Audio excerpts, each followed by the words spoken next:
Hi Divyanshu, how are you bro? I am fine. Okay great. और दिव्यांशु, आप सबसे पहले तो आपको मुबारक हो, आप कनाडा पहुंच चुके हो। कनाडा में आने के लिए लोग तरस रहे हैं। इंडिया में तो आपको पता ही है क्या हाल चल रहा है इस टाइम। इंडिया के लोग तो सपने भी कनाडा के वीज़ा के लेते हैं। ठीक है, सभी बच्चे जो स्टूडेंट हैं सब लोग वहाँ से परेशान कह लो, या फिर सब लोग अपना ग्रो रिफ्यूजल का सामना करना पड़ता है। हाँ, मतलब वहाँ पे कैरियर नहीं है। आदमी का जो लेवल है उनका, उस हिसाब से उनको काम नहीं मिल पाता, जिसके लिए वो फिर उनके पास ऑप्शन यही रह जाता है कि वो अपना देश छोड़ के दूसरे देशों में आए। बहुत मुश्किल होता है रहना। आपको कैसा लगा यहाँ आके? मुझे शुरू में काफ़ी डिप्रेशन फील हुआ था।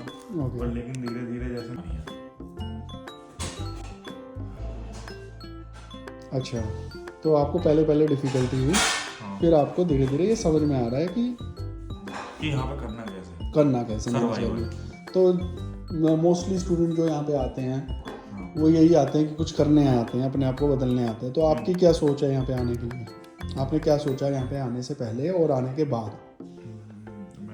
मेरा ये गोल है कि पहले मैं स्टडी परमिट में आऊँ तो अपनी स्टडी अच्छे से पूरी करूँ और काफ़ी एक्सपेक्टेशन लेके आया हूँ साथ में। Very good. तो उनको मैच करूँ। मतलब एक्सपेक्टेशन गोल्स आपके बहुत सारे हैं। हाँ। तो चलो, हम आपसे गोल्स और एक्सपेक्टेशन तो अभी नहीं पूछ सकते आपसे, क्योंकि वो आदमी की सीक्रेट होती है। फिर भी आप बताना चाहो तो कुछ बता सकते हो अगर आपका मन हो। तो पहले तो यही है कि स्टडी करके जॉब पाएँ। ओके, हाँ। स्टडी करके जॉब पाएँ अपने कैरियर में जिसमें आप स्टडी फील्ड करें। जॉब। अच्छा, तो आपका क्या बैकग्राउंड है? पास्ट क्वालिफिकेशन क्या है? Past qualification bachelor of business administration. BB किया है आपने? Commerce background. कॉमर्स से खैर बीबी तो नहीं होता। कॉमर्स से आप 12th पास करके आए होगे। हाँ। फिर आपने बीबी में एडमिशन लिया। मतलब फील्ड कॉमर्स की है। फील्ड कॉमर्स की है। तो आपने आईलेट्स का कैसे एग्ज़ाम पास कर लिया? उसमें तो बड़ी दिक्कत आई होगी आपको। इसका एग्ज़ाम, हाँ, काफ़ी दिक्कत आई थी। शुरू में गाइडेंस नहीं मिली। ओके। और फिर मैंने धीरे धीरे पता करा कि काफ़ी अच्छे सारे इंस्टीट्यूट हैं जो हेल्प करते हैं। ठीक है। तो फिर मैंने 1.5 मंथ की कोचिंग ली। ओके, कहाँ पे लिया आपने कोचिंग? मेरा कोचिंग इंस्टीट्यूट का नाम था करियर क्रिएटर्स। ओके, कहाँ पे, दिल्ली में ये था? फेज 7 मोहाली में था। अच्छा, मोहाली से कोचिंग लेके आए हो आप? तो आप स्पेशली मोहाली गए पढ़ने के लिए आईलेट्स की क्वालिफिकेशन के लिए? वहाँ मैंने काफ़ी। कितने दिन रहे वहाँ पे मोहाली? 2 मंथ्स रहा था मैं। तो किन के पास रहे आप 2 महीने वहाँ पे? पीजी में रहे आप वहाँ पे? तो आपका तो अच्छा एक्सपीरियंस है, आप वहाँ पे भी पीजी में रह के आए हो, तो यहाँ पे भी आपको रहने में कोई दिक्कत नहीं आएगी। हाँ, ये तो है ना? तो आप तो पहले रह के आ चुके हो 2 महीने। क्योंकि बच्चों को ये है कि जैसे माँ बाप के साथ रहते हैं या फैमिली के साथ रहते हैं, उनको थोड़ा सा मन नहीं लगता है यहाँ पे आके ना। क्योंकि यहाँ पे तो आपको पता है अकेले रहना, क्योंकि एक तो हज़ारों किलोमीटर दूर आके रहना और फिर अकेले रहना, है ना, दोनों चीज़ों में बहुत फ़र्क होता है। तो आपका एक्सपीरियंस है, अकेले रह चुके हो फैमिली से अकेले, तो आप इजीली यहाँ पे एडजस्ट हो सकते हो। तो चलो, ये तो आपके लिए प्लस पॉइंट होगा। अब आप मुझको ये बताइए, यहाँ पे आके आपने कोई डिफ़िकल्टी या कुछ फेस किया? यहाँ की मैंने डिफ़िकल्टी फेस करी काफ़ी, क्योंकि इंडिया में लोग सब पे रिलायबल होते हैं, तो कोई ना कोई एक दूसरे की हेल्प कर देता है। पर यहाँ पे मैंने ये जाना कि सब सेल्फ डिपेंडेंट है और सब इंडिपेंडेंट है और सब अपने काम में अच्छे से मतलब बिजी हैं। ओके। तो यहाँ पे हमें सबसे पहले अपना कॉन्फिडेंस हाई रखना पड़ेगा। अच्छा, मतलब लोगों के पास टाइम नहीं है आपको कोई घुमाने का या फिर आपसे बातचीत करने का। तो ये सबसे मतलब ये तो कॉमन सा है यहाँ पे। जैसे कि इंडिया में जैसे आप अपने गोल लेके आए हो, जैसे इंडिया में सब आ जाते हैं, बुआ जी आ गई, ये आ गई, तो खुश हो जाते हैं। खुश हो जाते हैं। ऐसा कोई नहीं है, हर कोई काम करता है। यहाँ पे हर आदमी काम कर रहा है, जो आपको आपके रिश्तेदार भी होंगे। यहाँ पे कोई है आपके रिश्तेदार? यहाँ पे तो रिश्तेदार नहीं। अच्छा, तो खैर इस वजह से भी आपको लग रहा होगा। अगर रिश्तेदार हो तो खैर मैंने सुना रिश्तेदार एक दूसरे की हेल्प करता भी है, बट थोड़ी सी दिक्कत ये है क्योंकि यहाँ पे मेन देखो, इसमें लोगों की भी कोई गलती नहीं है। यहाँ पे हर आदमी, आपने जैसे बोला सबसे पहले आपने ये बोला कि मैं अपनी एक्सपेक्टेशन और अपने गोल्स लेके आया हूँ। तो हो सकता है आपसे पहले जो आया हो वो भी एक्सपेक्टेशन और गोल्स लेके आया हो। ठीक है, तो दैट्स अ रीज़न, ये रीज़न होते हैं शायद, इस वजह से आदमी भागता है एक दूसरे से। ठीक है, चलो, ये क्वेश्चन का आंसर तो मैंने आपको दे दिया। अब मैं आपसे एक और क्वेश्चन पूछता हूँ जो कि बहुत मोस्ट इम्पॉर्टेंट क्वेश्चन है। तो आपने जो कौन सी यूनिवर्सिटी में एडमिशन लिया है? मैंने कैपिटल यूनिवर्सिटी में एडमिशन लिया है। कहाँ पे है यूनिवर्सिटी? सिडनी सिटी में। अच्छा, तो आपने घूमा उसका कैंपस वगैरह, कैसा लगा हाँ आपको? जी, मैंने उसका कैंपस घूमा अच्छा, और मेरे को उसका कैंपस काफ़ी अच्छा लगा। बहुत अच्छा कैंपस है, तो आना चाहिए बच्चों को उसमें एडमिशन लेने के लिए। हाँ जी, आना चाहिए कैंपस में एडमिशन लेने के लिए। अच्छा, तो कैसे वहाँ पे सारे फॉरेनर है स्टूडेंट, या फिर होम कंट्री स्टूडेंट है ज़्यादा, कि आपके इंडिया के भी स्टूडेंट है उसमें? वो काफ़ी डाइवर्स यूनिवर्सिटी है, तो ग्लोबल एक्सपीरियंस करने का मौका मिलने वाला है। अच्छा, ये मतलब आपके लिए कुछ नया सीखोगे आप उसमें। चलो, ये तो बहुत अच्छी बात है। अगर आप इतना पैसा खर्च करके आए, कितना पैसा लगा आपका यहाँ आने में? यहाँ आने में अभी तो around 13 to 14 lakh 1 year fees गई है। ओके, हाँ, मतलब अभी 14-15 लाख रुपए में आप यहाँ पहुँच चुके हैं। हाँ, तो ये भी बहुत अच्छी बात है कि आप, और आपने बताया कि आपने 1.5 महीने में आपने अपना आईलेट्स कंप्लीट कर लिया।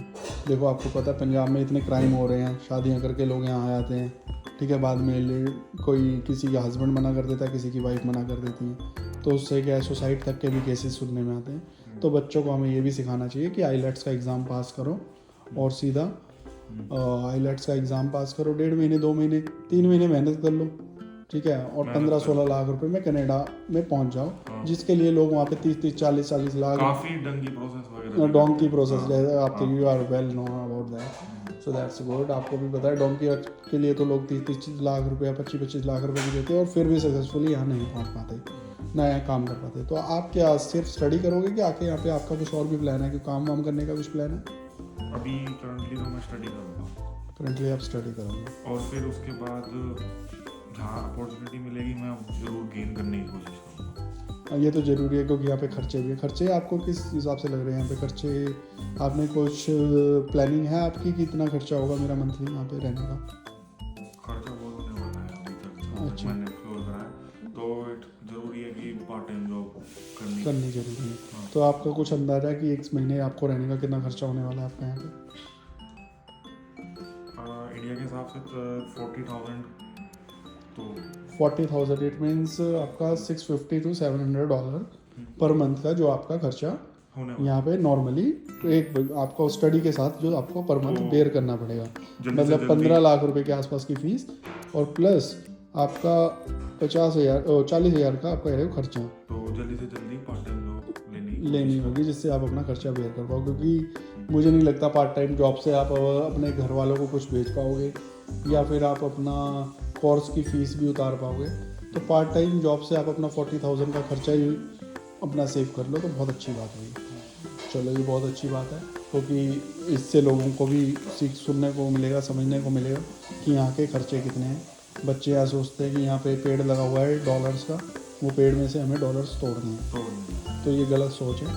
देखो, यहाँ आके बच्चा सिर्फ अपना खर्चा ही निकाल लें, और माँ बाप भी प्रेशर ना करें कि बच्चे को कि भैया पैसे भेजो पैसे भेजो, क्योंकि 40,000 50,000 रुपये भी निकालना बच्चे के लिए बहुत बड़ी बात होती है, बहुत बड़ी बात होती है न्यू कमर्स के लिए, जो नए बच्चे आते हैं।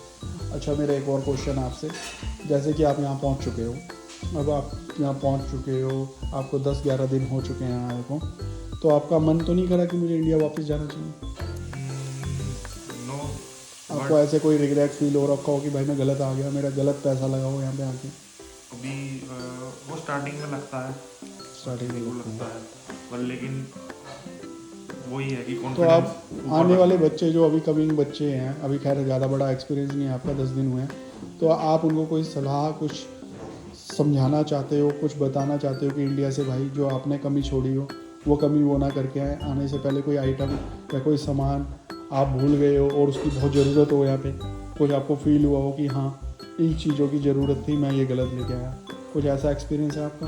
हाँ जी, सामान अपना जो लगेज है तो उसमें नेसेसिटी का ही सामान लेना ठीक रहेगा, क्योंकि यहाँ पे काफ़ी सेल चलती है ब्लैक फ्राइडे, तो उसमें भी हम काफ़ी एक्सप्लोर कर सकते हैं। हाँ, बट क्लोथिंग इज मस्ट, क्योंकि क्लोथ्स बहुत एक्सपेंसिव है यहाँ पे, और यूटेंसिल्स। अच्छा, तो ठीक है, आपके हिसाब से क्लोथ्स वगैरह तो इंडिया से ही खरीद के लाए बंदा, और यूटेंसिल्स, और सॉरी यूटेंसिल्स बर्तन, अच्छा बर्तन वगैरह, तो बर्तन वगैरह भी वहीं से लेके आए। हाँ। और यहाँ पे बर्तन भी बहुत महंगे हैं आपके हिसाब से, जैसे कि आप एक्सप्लोर कर चुके हो, 10-12 दिन से आप घूम ही रहे हो, तो आपने ये बहुत अच्छा एडवाइस किया लोगों को। और कुछ नया बताना चाहते हो? और कुछ ना, बाकी कंट्री बहुत अच्छी है, और अगर आप इनकी पसंद से रहेंगे, सबको मतलब हाई वगैरह करेंगे तो लोग फुल रिस्पेक्ट देते हैं। अच्छा, मतलब कोई रेसिज्म वगैरह तो नहीं है नो, कि आपको इंडिया की तरह? Everyone is equal. Everyone is equal, मतलब बच्चों का फ्यूचर है, बच्चों को कुछ सीखने को मिलता है यहाँ पे। डेफिनेटली। Very good.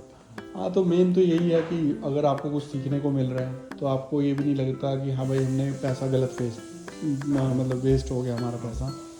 आपको इक्वलिटी मिलती है, आप 15 लाख 20 लाख रुपए लगा के आ रहे हो इस देश में, और उसके बाद भी आपको इक्वलिटी ना मिले, आपके साथ दुर्व्यवहार हो, तो आपको भी अच्छा नहीं लगेगा ऐसे देशों में अपनी लाइफ स्पेंड करते हुए, क्योंकि आप मेंटली और डिप्रेशन में भी चले जाओगे जब आपका व्यवहार ही अच्छा नहीं मिलेगा दूसरे पीपल से जो आपके देश के ना हो।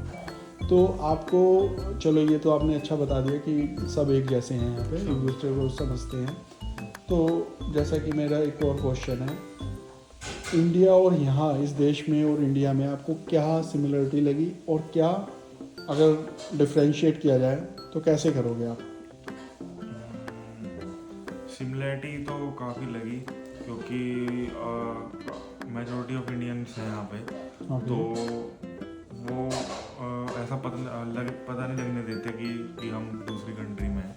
चलो, मतलब हर फंक्शंस वगैरह सब सेलिब्रेट होते हैं। और कैनेडियंस भी काफ़ी अब इंडियंस को प्रमोट करते हैं और उनके फेस्टिवल वगैरह सेलिब्रेट करते हैं, जैसे कि मैं देखा नेट पे। और इट्स अ पीसफुल कंट्री। तो आपको यहाँ पे भी करप्शन का चांस मिला कहीं, पैसे वैसे देने का पुलिस वाले को, या फिर कोई लाइन में खड़े होने की जगह मिली? नो, इस मामले में कंट्री काफ़ी अच्छी है, और यहाँ पे मतलब जो अपर से अपर पोस्ट का भी कोई मैनेजर जैसे कोई पर्सन है तो वो आपको फुल रिस्पेक्ट देता है और प्रॉपर गाइड करता है हर चीज़ के लिए। तो आपने पेपर का वर्क करा लिया होगा यहाँ पे, क्या क्या डॉक्यूमेंट आपने लिए यहाँ पे आने के बाद? यहाँ पे वीज़ा में स्टैम्प तो लग के आई होगी आपकी? यस। तो उसके बाद क्या क्या प्रोसीजर है आपका? उसके बाद सबसे पहले आके यहाँ पे सिन नंबर के लिए अप्लाई करो। अच्छा, वो कैसे लाइन पे लग के लेना पड़ा कि No, एकदम से आपको आते मिल गया? सब चीज़ अपॉइंटमेंट से होती है। ओके। और काफ़ी अच्छा लगा। एंड एक चीज़ और है यहाँ पे कि ऑन टाइम रहना है। ऑन टाइम, ये तो सर अब तो खैर इसमें इंडिया भी काफ़ी इम्प्रूवमेंट कर रहा है कि जैसे ऑन टाइम पे हर चीज़ होनी ज़रूरी है। अगर ऑन टाइम पे नहीं रहोगे तो पूरा सिस्टम ही कोलैप्स हो जाता है। तो ये तो बहुत अच्छी बात बताई आपने। और दूसरा मेरे से एक क्वेश्चन और है आपसे पूछने का कि चलो सिन नंबर भी ले लिया आपने, उसके बाद क्या किया? बैंक अकाउंट वगैरह में डिफ़िकल्टी आई खुलवाने में? उसके बाद बैंक अकाउंट, नो डिफ़िकल्टी तो नहीं आई कुछ भी। सब चीज़ अपॉइंटमेंट से ही होती है। अच्छा। और आप ऑनलाइन भी अपॉइंटमेंट ले सकते हो। ओके, तो ऑनलाइन भी अपॉइंटमेंट लेके आप कर सकते हो।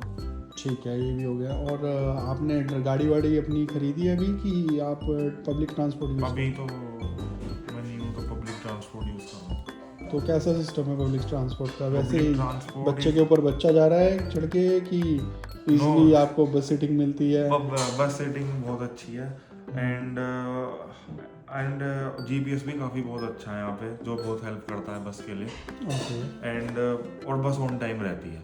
ऑन टाइम रहती है, बहुत अच्छी बात है ये तो। हमें तो इंडिया में बसें तो ऑन टाइम पे रहती है पर बच्चे ऑन टाइम पे नहीं रहते। एक बस में 50 की सीटिंग होती है तो हमें 150 बंदे बैठा दी जाती है। एक बात और बहुत अच्छी लगी मुझे यहाँ पे कि यहाँ पे आई थिंक बस की लिमिट है रोड्स पे। हाँ, इंडिया में तो काफ़ी सारी बसेस ही नहीं चलो ये बहुत अच्छी बात है। और एक मेरा आखिरी क्वेश्चन आपसे, अभी तो खैर आपसे 10 दिन हुए हैं तो आप इतना ज़्यादा जितना आपने एक्सप्लोर करा है उतना ही बता पाओगे। तो आपका इंटरव्यू हम हो सकता है 1 महीने बाद, 2 महीने बाद, 3 महीने बाद फिर कंटिन्यू करें, जब तक आप बहुत चीज़ों की नॉलेज भी ले चुके होंगे।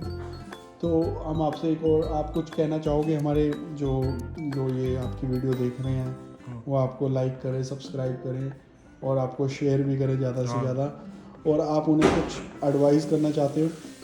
मैं बस यही बोलूँगा कि ट्राई करें और अपना कॉन्फिडेंस हाई लेके आएँ और अपना मोरल कभी नीचे नहीं जाने दें बस। ओके, चलो ये बहुत बढ़िया आपने एडवाइस किया हमारे सब गाइस। आप देख सकते हो ये दिव्यांशु जी थे जिनको सिर्फ अभी आए को 11 दिन हुए हैं कनाडा में। 11 दिन में आदमी को होश नहीं होता कि मैं कहाँ से कहाँ आ गया। इनको होश भी है और इनको सारा कॉन्फिडेंस भी है और ये अपना पूरा मॉरल में बहुत खुश भी रहते हैं। इनकी स्माइल के लोग दीवाने हैं यहाँ पे। अंग्रेज भी कई बार इनको देखते देखते हंसते हैं क्योंकि ये हंसते ही इतना। बहुत बढ़िया लगा आपसे बात करके। अलविदा करते हैं आपको।